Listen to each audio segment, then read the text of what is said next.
History tells us that Babylon was just an ancient city, bricks, ruins, and myths carved into clay tablets.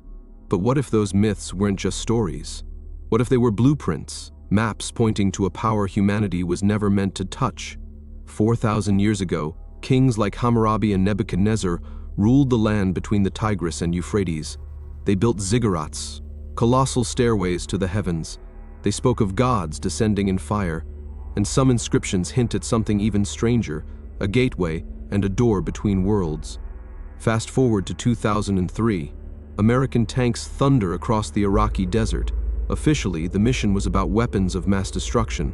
But while the world debated oil and politics, another story was quietly unfolding. The US military took control of Babylon itself. Convoys of unmarked trucks, archaeological sites were sealed off overnight, and in Baghdad, the National Museum was stripped bare. Over 170,000 artifacts vanished, and some were never seen again. Ask yourself, why were soldiers guarding broken pottery while chaos raged outside? Why were ancient ruins treated like military targets? And why do whispers still linger that what was taken from Iraq wasn't treasure but technology? Because here's where the story turns darker. Some believe Saddam Hussein wasn't just rebuilding palaces. He was trying to reactivate something buried since the dawn of civilization, something America couldn't afford to let him control. And if that's true, then the Iraq War may have been fought for a Stargate. The mythic foundation, they called it Mesopotamia, the land between two rivers. Historians call it the cradle of civilization. Here, nearly 5,000 years ago, humanity built its first cities, wrote its first laws, and raised monuments so vast that their ruins still dominate the desert skyline. To this day, archaeologists dig through layers of clay tablets and broken bricks, piecing together stories of kings and gods. But beneath the dust lies something more unsettling, hints that the earliest civilizations believed they were not alone. The myths speak of beings who came from the sky in fiery chariots. They weren't described as abstract symbols or distant dreams. They were recorded as rulers, visitors, and teachers. The Sumerians called them the Anunnaki, those who came from above.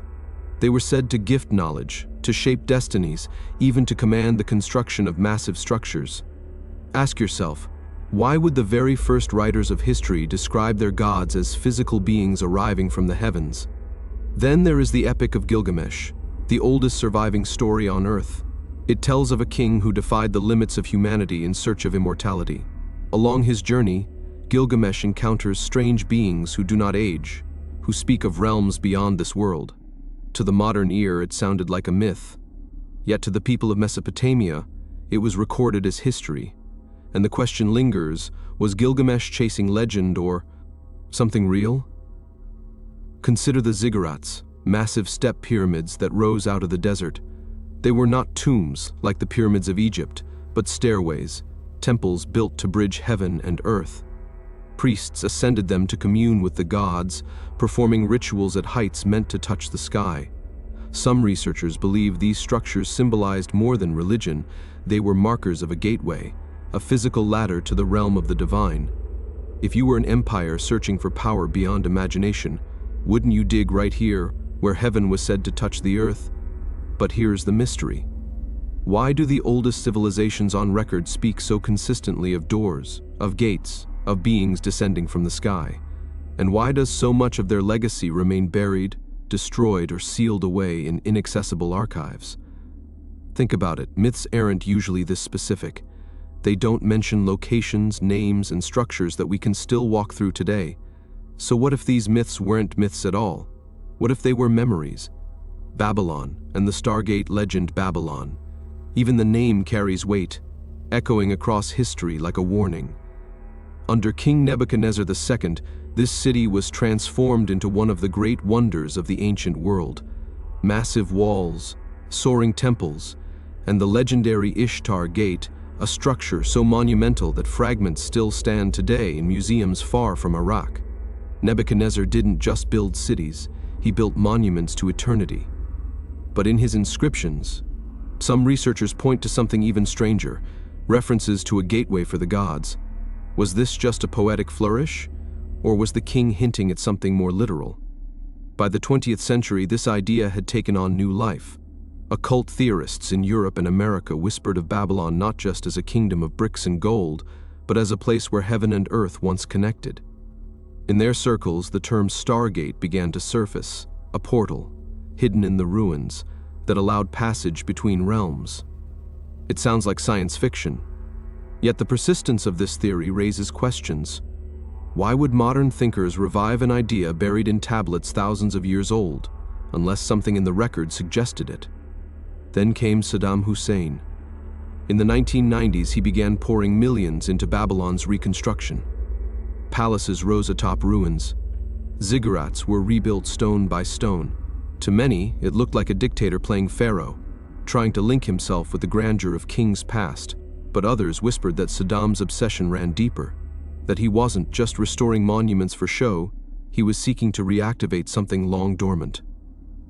Reports surfaced that Saddam had surrounded himself with occult advisors, men who spoke in cryptic tones of portals and power. Some archaeologists, interviewed by the BBC, expressed unease. They noticed how military units were stationed near sites with little strategic value. They questioned why archaeologists were denied access to certain ruins. To them, it looked like history and war had merged into something darker. Ask yourself, why would ancient ruins need soldiers to guard them? This brings us to the most chilling question. Why would a dictator pour millions into ancient stones while his nation crumbled under sanctions and war? Was it vanity alone? Or did Saddam believe, as kings before him had written, that Babylon hid a doorway to the divine? And if he believed that, then what lengths would the world's most powerful nations go to stop him? The Gulf War shadow. The Gulf War of 1991 is remembered for missiles, oil fields, and the image of burning Kuwaiti skies. But there is a quieter story buried in its shadows. When US and coalition forces swept into Iraq, they didn't just seize military installations. They also occupied areas around ancient sites, places like Ur, the cradle of Abraham, and Babylon itself. Soldiers dug in among ruins older than history books, as though they weren't just fighting a modern war, but protecting something buried in the sand. Eyewitnesses in nearby villages began to speak. They described convoys of trucks arriving at night, headlights off, escorted by armored vehicles. Rumors spread of strange equipment unloaded near the ruins, radar scanners, drilling rigs, and unmarked crates too heavy for one man to carry. Some claimed they saw foreign specialists, not soldiers, moving carefully among broken ziggurats. It didn't look like combat, it looked like an excavation. Ask yourself, why would a battlefield double as a dig site? Iraqi archaeologists whispered cautiously that artifacts had disappeared. Discoveries that never made it to Baghdad's museums. Tablets, statues, and fragments of unknown origin were allegedly spirited away under military guard. Yet when asked later, records showed nothing. No photos, no official reports, just gaps in the archives, a silence that speaks louder than any confirmation. And the question remains, what was removed and why? The Gulf War ended quickly, but something strange lingered. While the world celebrated a swift victory, those who lived near the ruins told of sites sealed off long after the fighting stopped. To them, it seemed as if the war was only half the mission. The other half was something hidden, something carried away in the dead of night, and whatever it was, it never came back. The 2003 invasion and the museum raided is April 2003. Baghdad has fallen. The world watches the statue of Saddam Hussein crash to the ground, a symbol of victory broadcast across every television screen. But while the cameras focused on the streets, something else was happening just a few blocks away. In the chaos of those first days, the National Museum of Iraq was thrown open to looters. Within hours, more than 170,000 artifacts, the heart of Mesopotamian history, were gone. The story shocked the world. Priceless relics of humanity's earliest chapters, scattered, broken, or stolen forever. But what made the event stranger was not what was lost, but what was protected. Reports confirmed that US troops were ordered to guard the Ministry of Oil, and eyewitnesses claim that certain vaults inside the museum were secured by armed soldiers, while the rest of the building was left to be stripped bare. It was as if someone knew exactly what they were looking for. Insiders later alleged that special forces moved with precision, heading directly to sealed storage rooms. They didn't wander, they didn't hesitate. They carried out crates, loaded them into trucks, and disappeared. Some Pentagon staff, years later, hinted in interviews and leaked memos, often buried in FOIA requests, that classified missions had taken place in Baghdad during those weeks. Missions that had nothing to do with oil, weapons, or even the war itself. Ask yourself this: why would the most powerful military on Earth prioritize broken pottery and clay tablets? Why send special forces to guard relics while government buildings burned? Unless those artifacts weren't just relics, unless they held knowledge, technology, or something far more dangerous. And if that's true, then the Iraq War wasn't just about weapons of mass destruction. It was about something buried thousands of years earlier, waiting to be taken. Escalation, theories of a portal. It didn't take long for theories to surface. As the dust settled over Baghdad, voices online and in occult circles began to weave together the fragments: Saddam's obsession with Babylon, the looted museum, the guarded ruins. Out of this emerged what became known as the Stargate theory. The claim was bold, that the Iraq War was never just about oil or weapons of mass destruction. It was about stopping Saddam Hussein from activating something hidden beneath the sands, an ancient device, a portal. Some theorists argued that Saddam's reconstruction projects weren't vanity at all. They were preparations. The ziggurats he rebuilt were not symbolic but functional, architectural anchors for a gateway first built thousands of years ago. The US, they said, knew it, and that's why Babylon and Ur were targeted with such urgency. Ask yourself, why else would a modern superpower move heaven and earth to secure broken ruins while an entire country burned? There are even claims that high-energy radar and experimental equipment were tested around the ruins under the cover of military occupation. Locals spoke of vibrations in the ground, of convoys bringing in machines no one could identify. To believers, it was an attempt either to locate or disable the portal itself. But what if it wasn't disabled? What if it was moved? And here's where the pattern construction becomes impossible to ignore. Think back to World War II, when Hitler sent expeditions to Tibet and the Middle East, chasing relics and myths of otherworldly power. Armies marching under the banner of conquest, yet spending resources hunting for forbidden knowledge. Is this history repeating itself? Empires, once again, are chasing technology. Humanity was never meant to wield? The question grows heavier with every detail. If the United States truly seized something in Iraq, then where is it now? Hidden in a desert base? Locked away in a vault? Or worse, under study, waiting for the day it will be used again? Witness accounts and silences, if the official record is vague. The whispers from those who were there are far more revealing. Archaeologists who worked in Iraq during and after the invasion describe intimidation, notes and photographs confiscated, and research abruptly halted. Some were told their safety depended on silence. Others left the country altogether, their careers cut short. Museum staff, speaking only under the condition of anonymity, tell stories that sound like something from a thriller. They recall sealed crates, moved under armed guard, loaded onto military planes in the dead of night, not looted by ordinary thieves, but escorted, as if following orders. Even journalists noticed the strangeness. Media crews were pushed away from the ruins of Babylon. Access was restricted, cameras blocked. For a war that claimed to be about liberation, why such secrecy over broken bricks and ancient dust?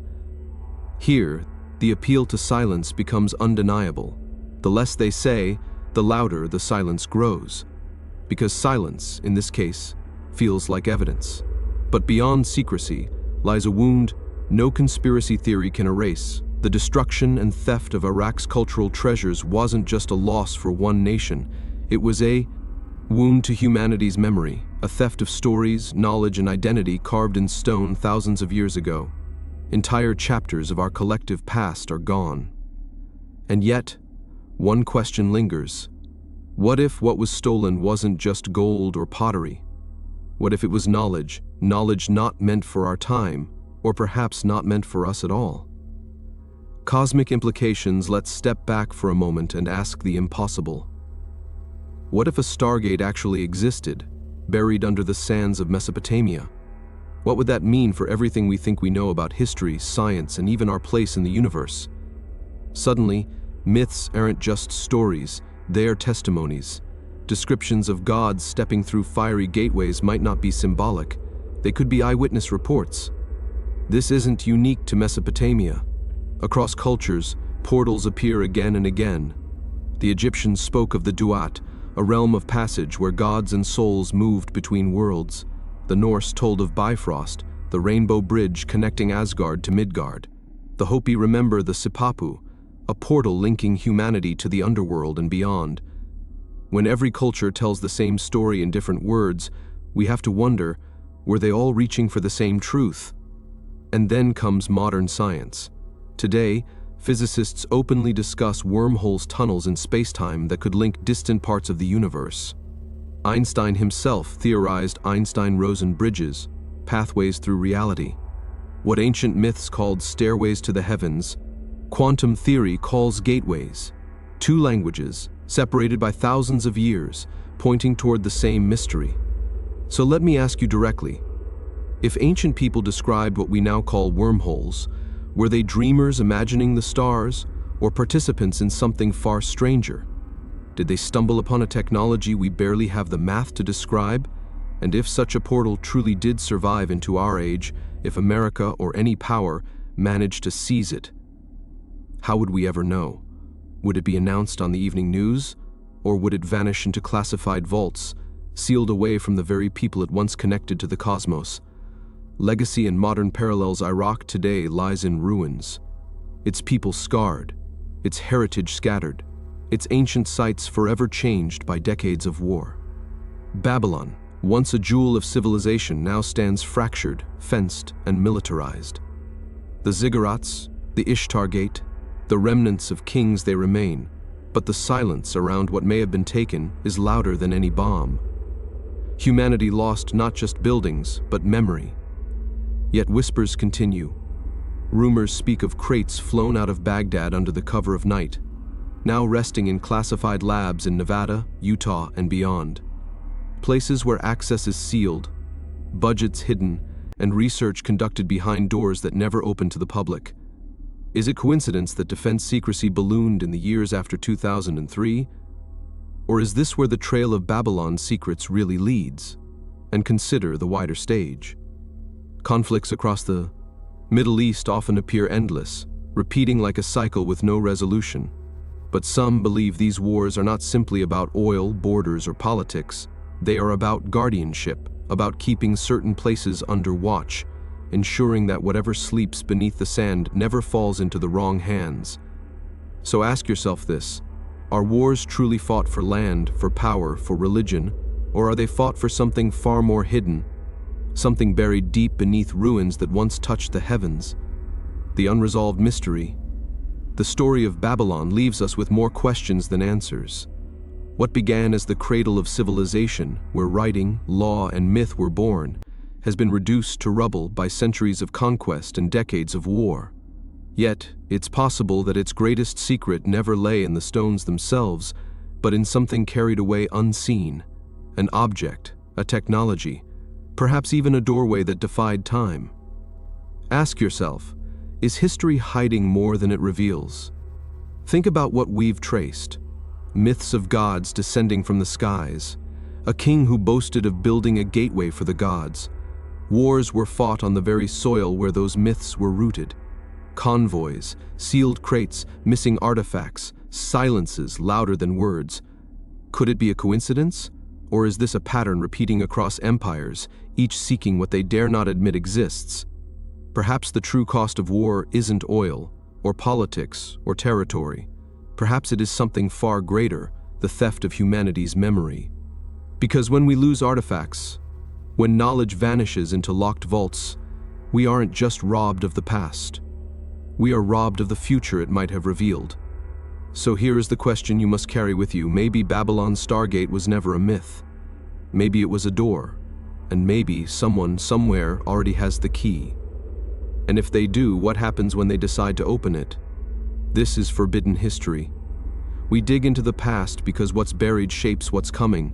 The ruins whisper, the silence lingers. And sometimes the greatest secrets aren't lost, they're simply waiting,